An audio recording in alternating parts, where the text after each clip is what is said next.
new gaskets here for the generator cover, alternator cover, whatever you want to call it. And I need to scrape all this old gasket material off. And I usually just use a straight edge razor blade. I like using the ones that go in a razor knife because they're a little bit stiffer. You just kind of hold them like this and take your time and scrape away. Try not to scratch too deep into the aluminum if you can help it. Don't put any big gouges in it. And a lot of this requires patience.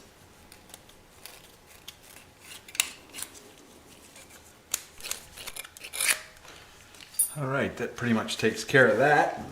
Now I'm going to wipe it down with a little bit of solvent. Just to make sure we got all the oil off. Everything. And then you can also tell if you've still got any gasket material stuck anywhere. Looks like we got it all off. Alright, just gotta do the same thing to the cover now and then we'll get the gasket on. Most of the gasket stuck to the cover, but if you just keep that razor blade at a bit of an angle and just kind of shear with it like this, it does a pretty good job of getting it off. And you can come back later and then use the scraping method and get it all off. Just be real careful you don't dig into the aluminum. Take your time.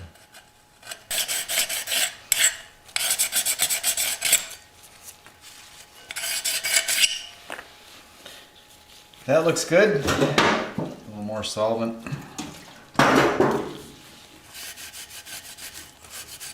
Get all that oil off. There's all kinds of stuff you can use to seal up gaskets. Honda makes something called Honda Bond. And of course there's, silicone, things like that.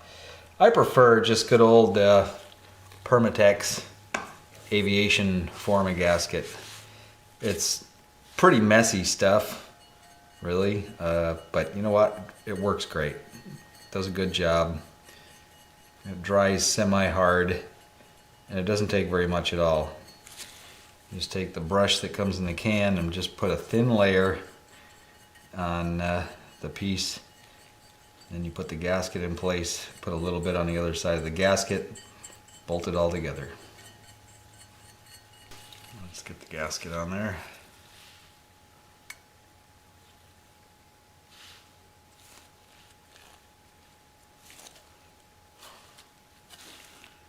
Give it a little squish.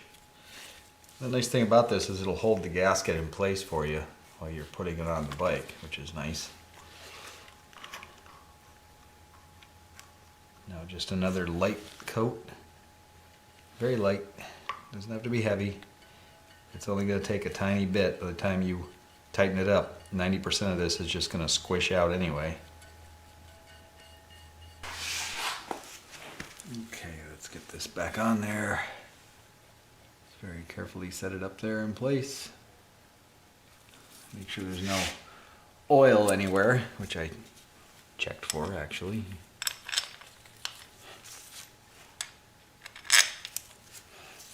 Get a couple of bolts in here and get them started. Right now I'm just getting them a little bit snug. And I'm going to come back and get them a little bit tighter with a couple of passes. 6 to 8 foot-pounds maybe, plenty. Just use a 1/4 inch ratchet and what feels like a pretty good snug. Last pass, go around, start at a point, come back to that point. You're sure you've got them all tightened up. I've still got some craters and uneven spots to take care of on the tank before I paint it. Part of the prep work for that is to fill all that with some body filler. So I'm going to mix up some now and spread it around in here and get all those little places filled in. And I can come back and sand it smooth and look for any more of them and eventually get it to the point where it'll be ready to paint. I'm just going to use a plastic spreader to apply this. just nice firm pressure in one direction, and then we'll go back in the other direction. That way you're sure that you filled the hole both ways. If you just go one way, sometimes it'll leave a little bit of the hole not quite filled all the way. I'll get a little bit on the seat too.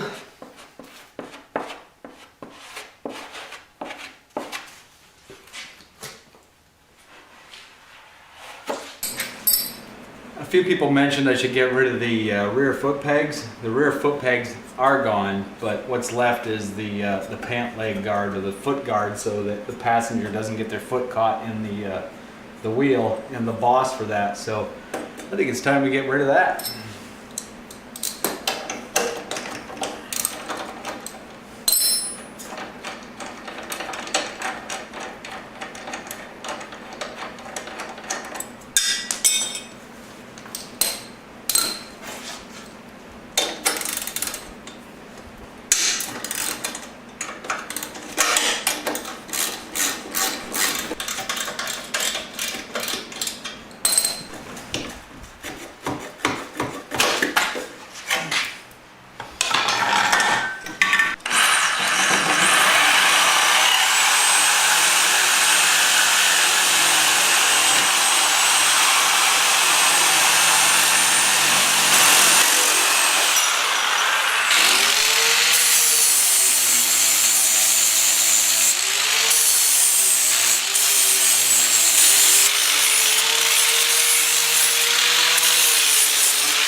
Nice.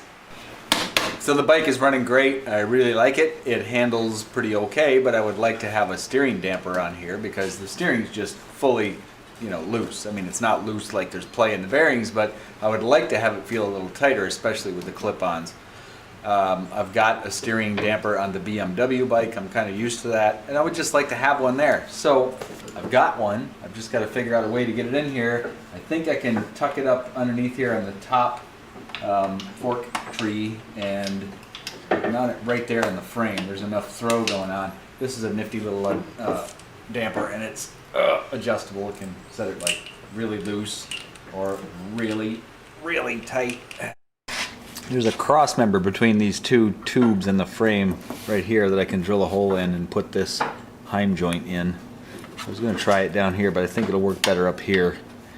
And then put a clamp up here around the fork tube, and it'll shorten my ability to turn the bike back and forth, like when I'm just moving it around, in a parking lot or in the garage, whatever, by a little bit, but not much. So first step here is to drill a hole right there.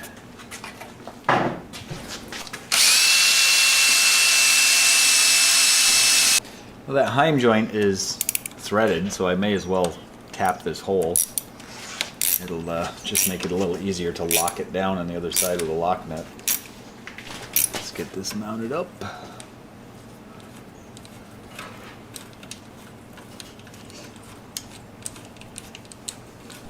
This is my temporary prototype solution for a clamp to put on here to make a bracket to mount the steering dampener Heim joint to. It's just 1.5 inch muffler clamp. And it'll work well enough for now until I can fabricate or buy a better looking clamp. But for right now, this will do. So I have to weld a piece onto this, whoops, right here. That sticks out a little bit that I can put a stud in for this to mount onto. This is the piece of metal I'll use. About 1/4 inch thick hunk of steel. And I'll just grind away a curved section, put it up against here and weld it on there. And I can have a hole drilled in here ahead of time and mount it up.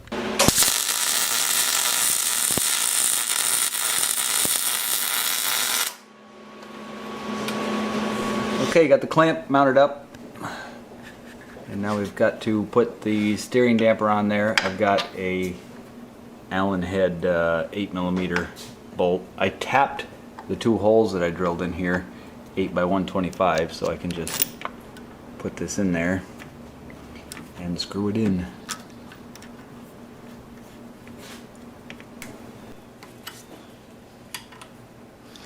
We'll just snug that up for now. I'll put a lock nut on the back of there just to make sure it doesn't back out, but let's see how that works out. I can go all the way to the stop that way. Of course I can adjust all this, but let's try this way. This way it kind of comes out into the handlebar area, which could potentially pinch your finger. I don't really like that. But I can swing the mount around like this and that'll help that out. Let's try that. I got it. I found the combination of the length of this where it sits in here versus where the mount is rotated, because of course that's going to change how far out away from the center line that it rotates. The further it is out, of course, the longer the stroke of the damper is going to be. So this works out pretty good. I've only lost a little bit of my full steering range, which isn't so bad. I mean, that's still plenty to be able to maneuver the bike around, turn it around. I can always go for a longer stroke steering damper later on. This one is short. It's only like 70mm. I could go for maybe like a 110mm stroke and I would probably work out a lot better. And of course I need to replace my muffler bracket with a real clamp that goes around there, but for now that's not going to go anywhere. It'll work just fine. And I've got adjustability on this. I can crank it pretty tight or just leave it full loose. Like, what have I got? 1, 2, 3, 4, 5, 6 clicks. And when it's at full 6 clicks, it's a pretty good pull. That would be like full race setting there. I don't need that. I just need a little damping, so I'd probably just go 1, 2, 3. And I think that'll probably feel about right on the road. Just enough to take away a little bit of that really loose feel. Alright, that is on there and working great. I'm going to start sanding on the fairing and get rid of some of the unevenness that's in this thing, and there's quite a bit of it. You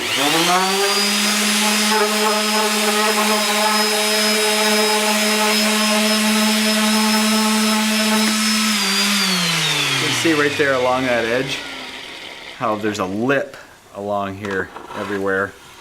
That's the way it comes out of the mold. So I got to get rid of all of that. And then of course there's lots of lumpy bumpies everywhere. We'll get it smoothed out.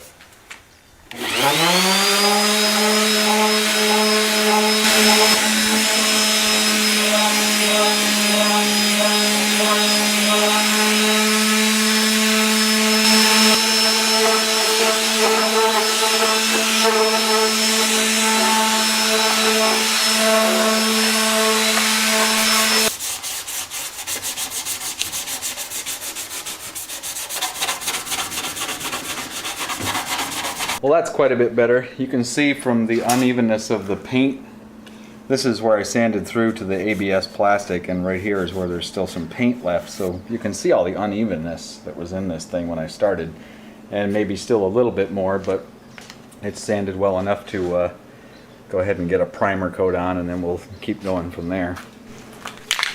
Let's primer this fairing. Nice light coat to start with, not too much light coat on the first coat.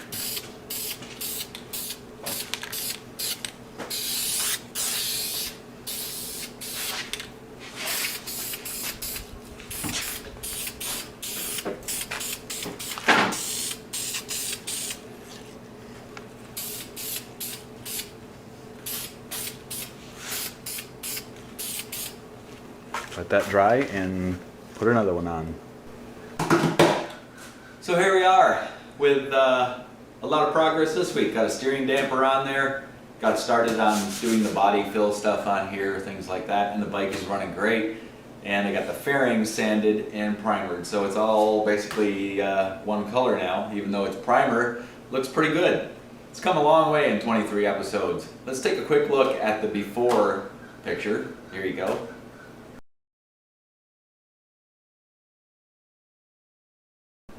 And now here it is as in its current state, parked in the same position. Take a look at that.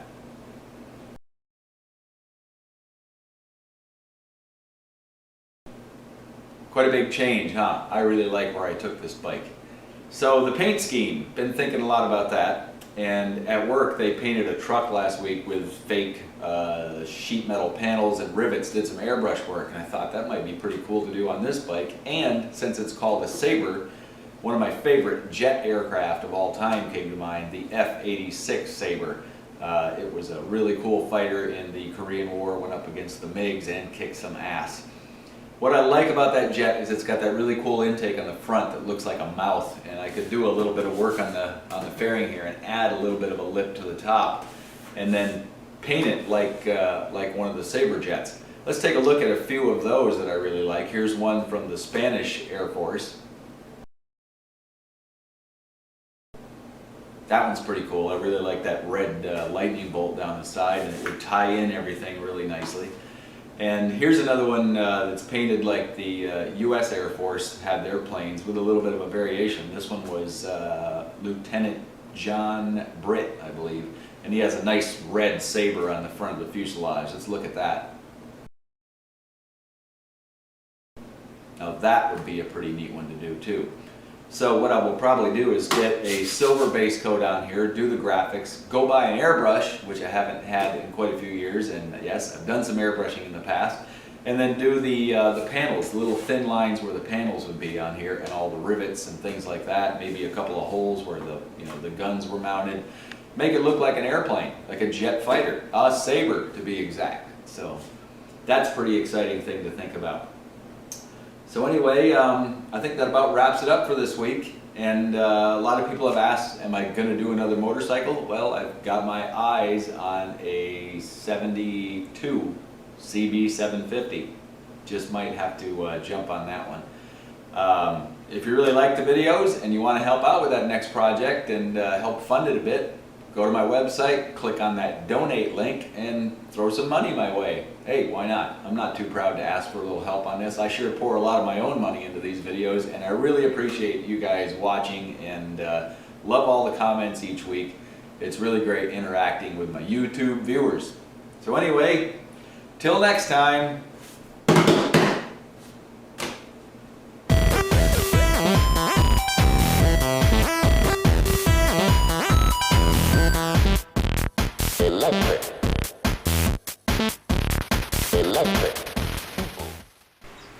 Lisa says I shouldn't do Ewan McGregor. The bike's running fucking great. I really like it a lot, but it's got a lot of play in the steering, so I'd like to put a steering dampener in. I'm not going to use that. Please don't. You might be ruining Ewan McGregor. It's fucking great. Alright, here we go.